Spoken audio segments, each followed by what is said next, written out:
So that's the approach that we've been taking. And as we've been thinking about how do we build products, then the question is this particular question. Like, okay, so you talked about pillars, you talked about flywheel. What does that have to do with product management? And I'm being a little bit sarcastic about it because you probably already realize what it has to do with product management. But the question is, how does this actually tie in practically with what you think about doing every day in product management? So the answer, of course, is everything. Has everything to do with that. And so let me tell you how I think about it and how pillars, flywheel, and then ultimately a product roadmap all play together to actually execute the business strategy of the company. So if you go back and you think about the various pillars in the flywheel, when I was thinking about this, I said, okay, how do we create a series of roadmap thematics that really define the vision for what we want to build, not just short-term, but long-term? So, okay, so expanding our catalog.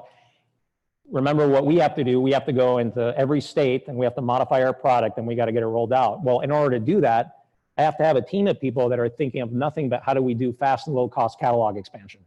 How do we build tools so that our content writers can get faster at writing content, can make it cheaper, can then deploy it quickly with high quality? So now when we think about that whole part of the business, we have a whole thematic around fast content development at high quality. So that's the ultimate vision, is that we could do what it used to take us maybe a year, we could do in a month. So that is the driving force behind that part of the roadmap. For exceeding expectations, how do we create market disruptive convenience and outcomes? So we look at not just, is it going to be fun, but for example, how do we do something that would allow us, like we've done in the real estate market in Texas, to give us like the highest pass rate in the market? What are the things that we would have to do differently in there? So we have a team of learning experience experts, and we have a product thematic around how do we disrupt current status quo by doing something that's different, that people start talking about because they haven't seen it in a product before. On winning or skipping page one, or increasing LTV and reducing CAC, that from a product perspective, it means we have to have a super scalable marketing infrastructure. So we operate multiple websites. We operate tons of different landing pages and product pages. How do we build out a system that allows our marketers to effectively manage all that at scale? So we have another team focused on that in terms of that's their number one objective. And we have one of our product managers here that does that, in case you're interested in this whole topic. How do we execute this at scale? And then finally, for increasing LTV and reducing CAC, this is something that is the newest part of our roadmap, because we've been laser focused on just getting our core markets out, is how do we add value-add products beyond the course to really increment our margins, that in turn allow us to build more catalog, that in turn allow us to build more disruptive outcomes and kind of get the flywheel going. So that's how we've been thinking about this for now about a year. The pillars even before that. And so when I think of a roadmap, now how do I translate this into a roadmap? This is how I think about it, is first of all, you have your near-term roadmap, maybe for the next 9 months. If you're lucky, maybe 12 months. You have your long-term vision. Then what I tell people is then you got a bunch of stuff in the middle. You're not quite sure what's going to happen, right? So roadmap, capability A, B, product G, product H. I'm not sure what's going to happen after that, but what I do know, if we're committed to the flywheel and committed to the pillars, the long-term product strategy has to be aligned with the key enablers that accelerate the flywheel. So we start from that, and then we project backwards.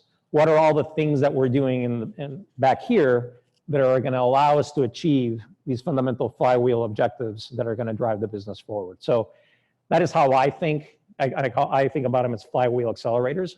How do I, as you're thinking as a product manager, how are you thinking about what the company needs to be successful? We like to use this concept of the pillars and flywheel because I think it's very intuitive, and it gets you can explain it and people go, oh yeah, that makes sense. So you do A, B, C, and D and you become successful. Yes. Parlay that into your product roadmap, and that gives you a really nice way to actually align the conversation and have a continuous conversation with literally every stakeholder in the company, because there's not a single person in the company that is not also focused on those same things. So it's completely tied in. So So I kind of went through quickly on that. That's what we're doing right now at Aceable. That's, like I said, not perfect, work in progress, something that we're continuously iterating. If you ever want to talk more about it or ask me how it's changed a few months from now, let me know. We're trying to be agile about it too. But I do want to give some acknowledgments to the people that inspired us to do this. So Kirk Dando, he's with a company called Dando Advisors, who consults a variety of companies both here and around the country on scaling for growth. If you're ever looking for someone, this is a shameless plug for Kirk. If you're ever looking for someone, he's awesome. Contact him. And then, of course, Jim Collins and the books Good to Great. And he's got a little addendum that he published. It's like a 40-page addendum called Turning the Flywheel, which is where that's what inspired us for the flywheel concept. So yeah, so that's all I got for you guys today. So thank you, and appreciate you being here. If we have time, I got a fun video at the end that I'll show you, but you can do Q&A first. Or you want to do it now? All right, okay, fun video. So let me give you the context behind it.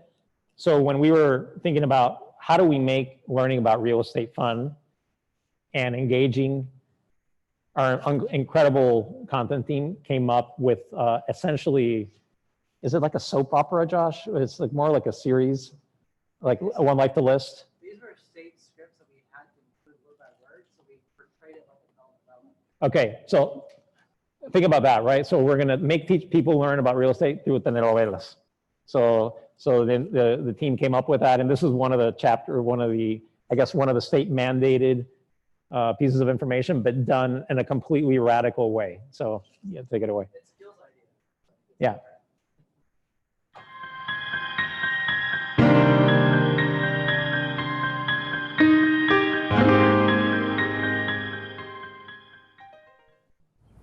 I must say, your plan to market my home is quite impressive. Thanks. We'll scour the entire planet for buyers. I'd even advertise your home on Mars if I could. Yes, well, that's great, but listen, maybe you could keep this a little quieter. Perhaps just tell the neighbors? Yeah, we'll definitely be telling the neighbors about it. See, the people who live in this neighborhood are kind of old-fashioned. They'd really like someone to move in who fits in. Know what I mean? Definitely know what you mean. Perfect. I knew that you would. So you can hold off on the worldwide promotion for a bit? Tell you what, we'll put a coming soon sign in the front yard for the first few weeks. The neighbors will see that the home is for sale. They'll tell their family and friends. If we don't get any action after the first month, then we'll take it worldwide. Sounds great. I'd hate for the neighbors to blame me for selling my home to someone who doesn't fit in.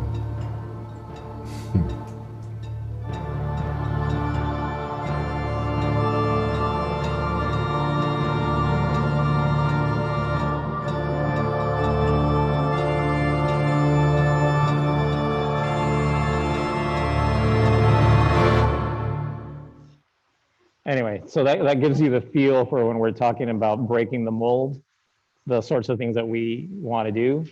I mean, who wouldn't want to get a real estate license watching that stuff, right? I mean, it's amazing. Anyway, so yeah, I'm done. Q&A time. All right. So.